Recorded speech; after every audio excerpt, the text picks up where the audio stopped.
going to talk about value calculators today. And again, we'll keep this very informal here today. So what I'm going to do is cover a little bit of information out of e-learning module number 8. So out of the 31 e-learning modules, actually, this is the longest one, and I won't go into all of it, but I'll kind of give you a little bit of a blow-by-blow color commentator on the philosophy behind value calculators. And then we'll even take a look at the tool in Blue Help. No, I'm sorry, in Blue Tools, okay? And so that'll probably take us maybe, 25, 30 minutes or something like that. And then if there's any questions on other topics, we can handle it. But if there's any questions on anything at any point in time, just stop me as we're going through this, okay? I think value calculators are maybe one of the most challenging topics for new product development teams. So let's see if we can get the theory first, and then we'll go into the actual practice of it, okay? And again, unmute and flag me down at any point in time here so we can talk more, okay? So the first thing is, when you are doing product innovation and you deliver a new product to your customer, it could be helping their process or it could be helping their product, okay? And now they're going to reward you by sending some money back your way in terms of a higher price. Sometimes it's in terms of giving you a bigger share of the pie, but this we call value creation going in this direction. And this we call value capture coming back in that way. And we kind of want to do both of those, okay? So in order for you to really, though, have improvement here, there's really 3 things we're looking for. Is it an outcome that's important to the customer? Is it measurable? Because if they say, yeah, maybe it helped, but I don't know, that's not good. And is it distinctive? Can they get it anywhere else, or can they only get it from you? Are you delivering value over and above the next best alternative? Okay, so that's what we're looking for when we say value creation and improvement. Now, I'm going to take you back to an example that came out of my past. I used to work in a company, and we made a little white powder that was used for thickening for pharmaceuticals and sunscreen, but hair gels, that's the biggest example. You could put just a little less than 0.5% of this in water, and it would make gel. You could turn it upside down. And so that was the product we had. And so imagine this. These are made up numbers. Imagine it cost us $1 to get the raw materials, and it cost us another $1 to kind of get all of our costs, our production costs together. And imagine that our competitors and we were selling this powder for about $3 a pound, okay? Now, imagine we came up, our scientists were over in the lab and they came up with some really cool stuff. They found out something that made it really easy to mix. By the way, we did that. Actually, I got some patents on that. But you could just, instead of using heavy duty mixers, we could just dump this powder in and it would snow by itself. It was pure dumb luck on my part. But at any rate, that was one benefit. The other benefit was, imagine we could make this so the gel was much clearer. So we help the customers process, they could process it faster, and we help them with their product because it was nice and shiny and clear. So imagine that we knew that the real value to customers from improvements in process and product were actually about worth $6 a pound, okay? That's the real value. Now, turns out though, customers thought, well, I think this is probably worth $4.50 a pound. So here's my question. Where do you slice the value salami? Okay. Now, the value salami comes from Dr. Oliva and Dr. Gross over at the Institute of Study of Business Markets, ISBM. Wonderful, wonderful organization. If you're not in that now, please check that out, especially if you're in marketing. Anyway, do you slice it here? You say, okay, we're going to charge our product $3. Well, that doesn't make any sense because it's worth more. We're leaving money on the table. Do you charge $4.50? Well, that doesn't make sense either, because right now, if they only think it's worth $4.50, why would they bother? They're not gaining anything, right? So now we have a dilemma. So before we figure out how to solve that dilemma, let's talk about 3 ways that people set their pricing. First, it could be supplier focused, or competitor focused, or customer focused. Now, this is cost plus pricing. And basically, this tells you don't want to go below it, but It is a terrible way of setting your price. It is basically guaranteeing that you will leave money on the table unless you're just completely lucky in picking your price. Now, this one is very common. And if you are launching Me Too products, this is what you're going to have to do. You have to figure out where your competitors are, and also tells you where your customer's initial price reaction will be. So it's helpful from that standpoint. But you know where we want to go. This is what we're looking for. We want to do customer-focused pricing. It is more work for yourself, but it's the only way to maximize the value you're going to capture in your new price. It is it, customer-focused. So let's take a look at how we're going to do this with customer-focused pricing.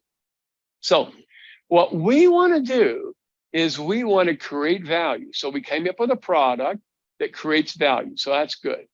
And that's going to be the cooperation mode. Oh, Mr. Customer, so you want your gel to be clear. Oh, you're having a problem with mixing time. Let's see if we can help you. We are in cooperation with our customers. Now, we are also, though, going to be in the value capture mode in the back of our brains when we're having these conversations. So now we're kind of in competition with the customer, okay? So if somebody says to you, would you like to be the customer in a blueprinting interview? Say absolutely yes, because you want your supplier to innovate for you. But when they start asking you some of these questions that tell them how much to price, that's when you clam up, okay? All right. Anyway, so what we want to do is get the customer to perceive their value, not at $4.50, but we want to get them up closer to the $6, okay?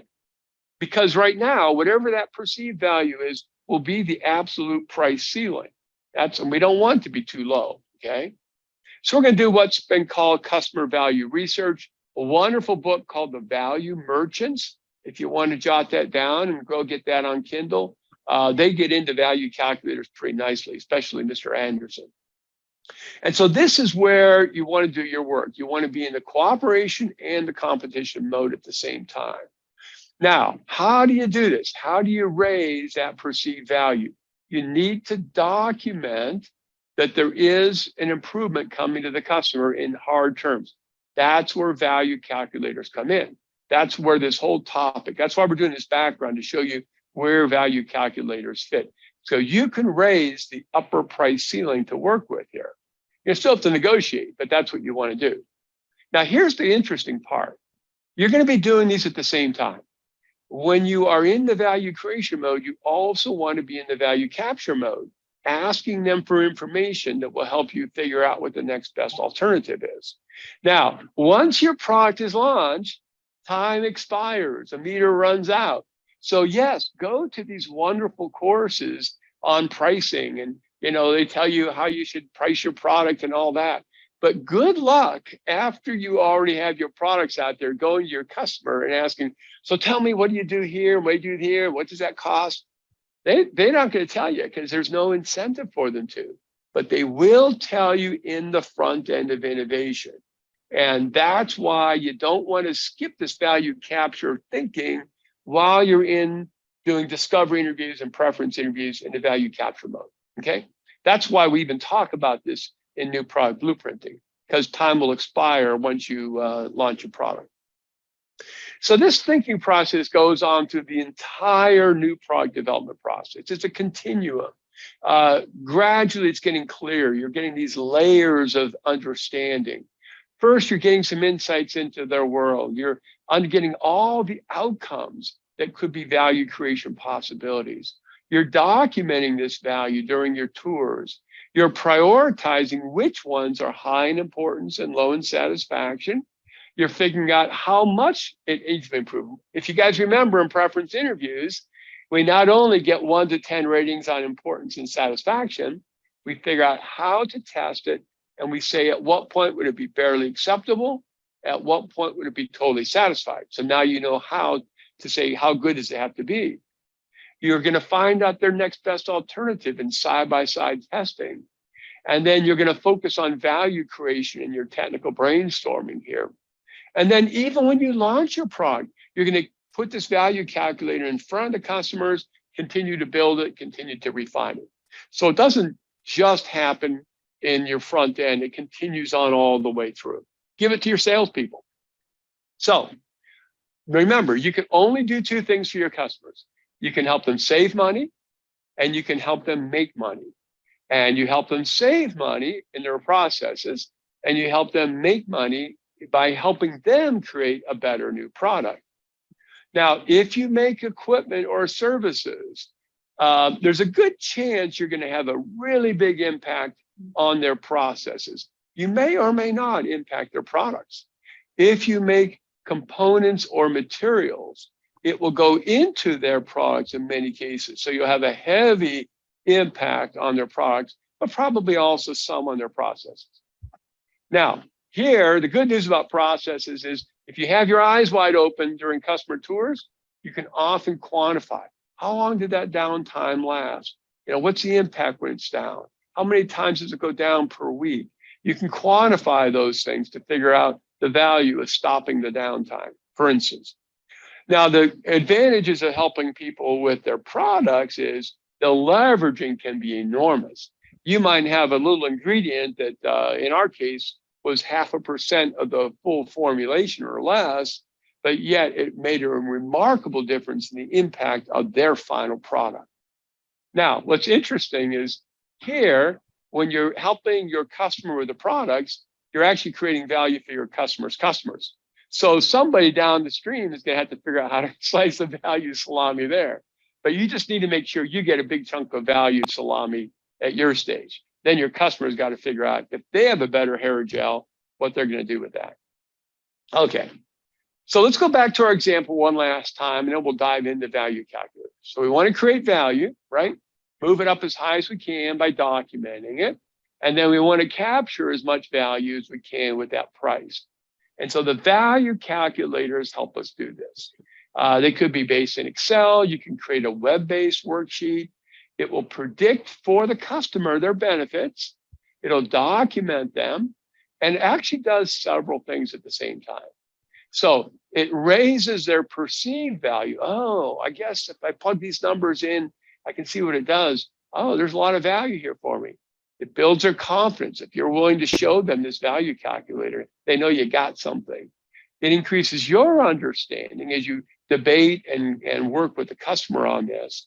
And if your purchasing agent ends up paying a premium for your product, you got to help them sell this, right? You don't want them looking like a goat, like, oh, I guess you got out negotiated, Joe. But no, Joe needs to show everybody that he works with that, no, I'm saving the money company. Here's how it works. So that's a value calculator. And I'm going to go into a little bit more on how to create that. But let Dan take a breath here. Any questions so far on some of the theory behind value calculators? So far, so good? Dan, I got a question. Yeah, please. Yeah, really quick. So this thing with understanding your competition is incredibly important, especially with with markets that are emerging and everybody's getting into something, right? Yeah. So where development, it's a longer term development, maybe it's a 1, 2, 3 year development type of system. Yeah. You have to constantly go back and ensure that whatever competitor is out there, it is the latest and greatest, right? Or else you'll miss it. And we see that a lot sometimes, because people are, if they're, like I said, if you're in development at the same time, and everybody's vying for the same piece of the sub-segment, then we see that you have to really constantly go back and look to see, is this person really the latest and greatest? Does somebody else jump up to the plate? So it's a great point you're making, Len, because when we finish the front end, we have our business case or our market case, and we go into development. That is a snapshot in time. And to your point, a really bad assumption would be all of our competition is just sitting there waiting for us, right? They're probably doing something similar. And so I think there's two good reasons to keep that engagement going with the customer. The first, and the competition. I mean, the first is let's keep our eyes open. What's the latest? We're always Whenever we price our product, one of the most important things is to know the next best alternative, because your price, will always be based upon the next best alternative. So if we can stay in touch with the marketplace, the samples, that helps with that. And the second reason for keeping the engagement going after the initial front end is it primes the customer to be ready to buy our product. A lot of people talk about, I want fast time to market. And I usually say, well, fast time to market is good, but how do you feel about fast time to money? And money is when they start buying their own thing. So if I don't engage my customers during that long development cycle, and I just surprise them, go, ta-da, I got a new product for you, they might go, yeah, come back in about 3 or 4 months. I'm busy right now. But if I've engaged them with it and sent samples and prototypes, they're kind of like, is it ready? Is it ready? And that will rapidly accelerate the time to money. Thanks, Len. Great stuff there. Any other questions or thoughts? All right, so let's take a look at how we'll do this value calculator. The first thing is it always needs to be from the customer's perspective. So imagine this. You've done your discovery interviews. You got a whole bunch of outcomes that have been coming up. Maximize gel clarity, thickener efficiency, cleaning downtime. So you're getting these from many different customers in the market segment. Turns out that when you go do your preference interviews, some of these score really, really high, and some of them not so much. So now you're going to say, those top 6 are around 30% or more. I think I'm going to see if I can create a product that will work on all those. Now, a lot of times we don't create a product that can hit 6 outcomes, but hey, sometimes it happens, and this is just a demonstration anyway, right? So imagine we have a product that actually can do some good in all these areas. Some of them are product related, like gel clarity. Some are going to be process related, like mixing time, okay? You want your value calculator so you can predict the value and you can communicate the value to your customer. That's how you maximize the value you capture. You got to be able to predict it and communicate it, and a value calculator does both of these. So we've got this example. I'm going to go over to the Blue tool now, and we'll take a quick look at this. And you may have better value calculators in your business. This is just one example, but let me just show you what it looks like. So let me get out of here. I am going to go over to, where am I going? I can't find my, well, isn't that interesting? I know I opened it up. I'll tell you what I'll do. I will stop sharing, and I will go make sure I have opened up the proper, yeah, there it is right there. I don't know why I didn't see it. Okay, let me try this again. I'll go here and share my screen. Okay, so here we are at the Blueprinting Center, and I'm going to go into Blue Tools. The value calculator is not in the software, okay? As you know, the software now has in the cloud market research, discovery, interviews, and preference. Scott and I are working now with our developers on the last 4 steps. It might be another year before it's out, but it's going to be really, really cool. Even there, it will not have the value calculator embedded, because the value calculators kind of go all the way through the process. But we probably will someday have a cloud-based value calculator. For now, you're going to have to bear with us, and we do have a fairly robust one in Excel. It's in Blue Tools. So when I go into Blue Tools, way over here, I see value calculator is way at the bottom of this thing, okay? So I'm going to click on that, and I'm going to open up the value calculator examples here. They're actually a little bit more than an example. They're kind of like a template. But it is a Microsoft Word, a Microsoft Excel spreadsheet. It is completely adjustable. Nothing on this is protected whatsoever. So you can do anything you want with this. So let me do this. Let me start by expanding this a little bit so we can see things a little bit better. The first thing I would recommend you do is go to the tips right here. This will give you some ideas on how to use this, okay? If you've got some sharp financial analysts that love to work in Excel, draft them. Not everybody needs to be an expert in building these value calculators, okay? Second, we have two examples. One is the gel example, one is a bagger example. Let me tell you the difference between these two. The bagger example is for when you deliver continuous benefits every year to the customer without them having to make a big upfront investment. So for our gel example, that fits pretty nicely. It's a very simple case. But the bagger example is very good if you make equipment or there's a big switching cost. If there's a front-end investment required, you're going to have to do what's called a return on investment calculation, because you have to account for that big front-end loading. That was going to be your bagger example right here. And for simplicity, I'm not going to go into that one today. But if you are making something has continuing benefits to the customer, then use our gel example, okay? Get familiar with the thing, and then you can start filling in stuff on this, but I'll let you read that yourself. So now, just kind of at a high level here, what are we doing with this value calculator? This is something we can actually give to our customers when we're ready.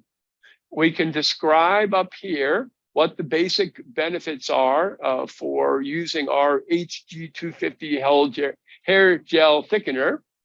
And then over here, we can show them the annual impact. We're going to save them some money on these right-facing bars, but they are going to have to pay more for it, so they're going to lose some money here. But in general, if you add up all those bars on the right, they're about twice as much as the bars on the left. Now that, by the way, is an example, but it's actually relatively true to form. We find that if you deliver $1 million of benefit per year to your customers, to your customer with your new product, you're going to probably keep 300,000 or 400,000 of that in new product pricing, and they're going to keep 2/3 of it. And you might say, well, that doesn't seem right. We did all the work. Well, there is a way of getting a bigger slice of the value salami. That's called patent protection. And so if you patent it, what you're really doing is you're preventing them from attaining, it's really the legal suppression of the customer's next best alternative. That's what a patent is. It's a legal suppression of the customer's next best alternative. And if you make it very clear through your patents that they will not be able to access a next best alternative for another 20 years, there's a greater chance that you're going to get a bigger chunk of the value salami. So that's just a strong encouragement for you to patent when you can. Now, these bars have three levels in it. One is the example that you put in there. You say to yourself into the market, hey, I think this might be what you might see with our new product. That's the example. And then they can actually put in, if they choose to, what they expect will happen. And then when they actually run it, they can put in what they document. Will you ever see the expected and documented? Only if it's not as great as you told them it would be, and they want to negotiate with you. So you may never see this chart again after you deliver it with the example in here, okay? But here's what you're going to do on this. I'll just show you one example here. Mixing labor. So I've got this built, and you could look behind the scenes and see all the calculations in this if you want.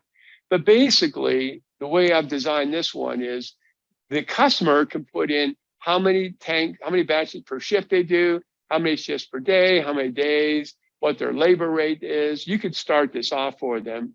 And because you've been taking customer tours, you notice most people, when they use rival resin, it takes them 45 minutes to mix this up. And your calculation then says it's going to cost them about $84,000 per year in labor. And you could say, we don't know for sure, but we think you're going to be able to get down to a 15-minute mix time. And that means you'll have $28,000, which is an improvement of $56,000. And that's where you get the $56,000 up here.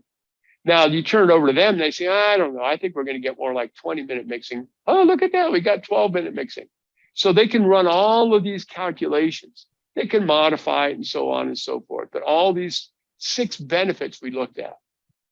Now, some of these You may not know if holding power, what the benefit is, or reduced dustiness. Put them in there anyway, even if you don't have a number, so you get a little credit. Notice this one, thickener price. Oh my goodness. Now they were paying $3 a pound. Now they're going to pay $5 a pound. So this is a negative impact. Those are those left-facing bars. But still, there's a lot more positive than negative. Now, one last thing on this. When you are doing the process-related benefits, like cleaning labor and thickener efficiency, you can probably do a reasonable job of estimating things.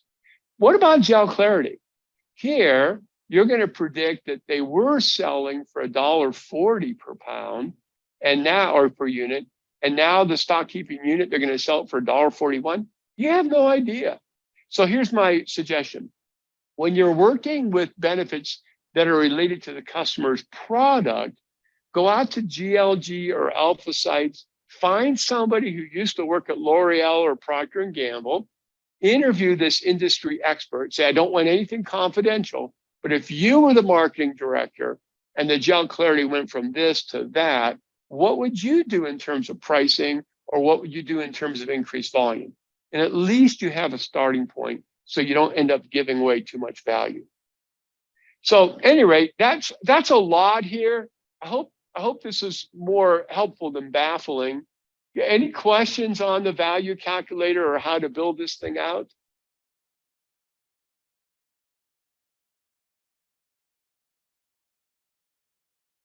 So far, everybody okay?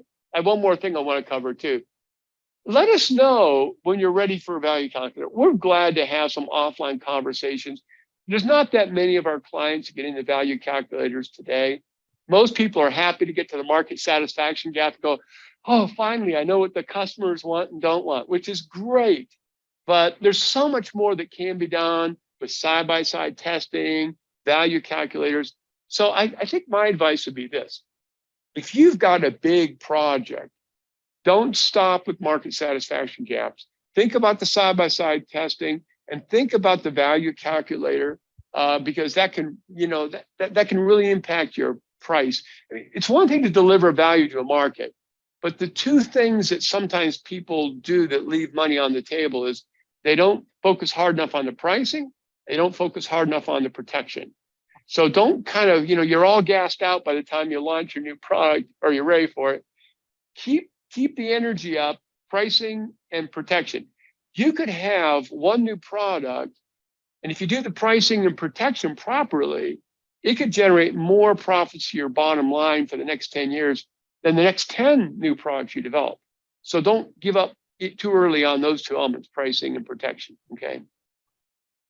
All right, so that's value calculators. Let us know if you want to get into it. Now, there's one more thing I want to touch on. This is at the very end of the e-learning module. Probably hardly anybody gets this far through this long e-learning module, but it's kind of important. When you are pricing your product, I'm not going into too much here.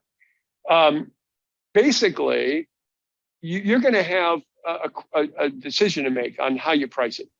I mean, you could price it here at $3 a pound and maybe sell 4 million pounds. Or maybe you sell it at $4 a pound, but you only sell 3 million. That's the curve, right?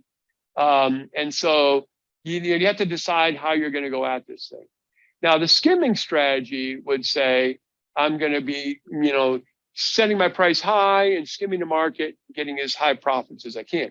The penetration strategy says, I'm going to go out there and mark the territory and get in there and do it and so forth. So you got those two strategies to work with. Now, the thing that a lot of people don't think about is they think that that's a fixed curve, okay? And what I would like to say is it's based upon the customer's perceived value. So if you can increase their perceived value, and that's what value calculators do, now you got a whole new curve, right? And so now look at this. Now, remember what the profit was before? The profit back here was, was like $4 million profit. Sorry, I'm not doing too good here. Or it was, or $6 million. But if I can move the curve, now I could have something with $10 million profit. So that's where the value calculators come in. That's what we're trying to do. So now here's the question. Everything we've talked about up to now was all about finance, right? Are there some things we can do that are non-financial to move the curve over to the right? And the answer is there's probably 4 things we can do. And we call this the CARE model. It has to do with human behavior. So the first C is boosting their confidence. The second is getting the right audience. The third is reducing their risk. And the last is reducing their effort. And so what we would say is to boost their confidence, you may need to pay for some customer trials, build case studies. Think of anything you can do that's going to boost their confidence that this is really going to help them. The second thing is audience. You may have different audiences. The purchasing people may be looking for this. The operations people may want to reduce or increase their line speed. The marketing people may want a brighter, shinier product. So match those benefits to the audience that you're speaking to. Now, this one is really big. Risk. Anticipate problems. Provide competitive data so they can see there's no risk if they pick the wrong one. Protect with patents so they can see, oh, there's no chance I'm going to go to this and I could have gone to something else. No, I had to do this. But maybe the biggest one of all is effort. Because we live in a day and age where I know you guys have plenty of time on your job and you're looking for extra things to do during the workday, but most people, they're just scrambling to get their work in, right? And so try to make this implementation easy. Provide lots of startup support. Do internal selling, help them with this whole process. So I would say, yes, build a value calculator, get the financial stuff right, but don't ignore the human element. That can be very impactful as well. Well, that's it for Dan on value calculators. Any questions or observations that any of you have had with value calculators or things you want to try? Everybody's eager to hit their Mondays, aren't they? All right. Hey, thanks so much for joining us, everybody. Again, any questions in the meantime, you know where we live. And thanks for being with us. Have a great rest of the day, okay?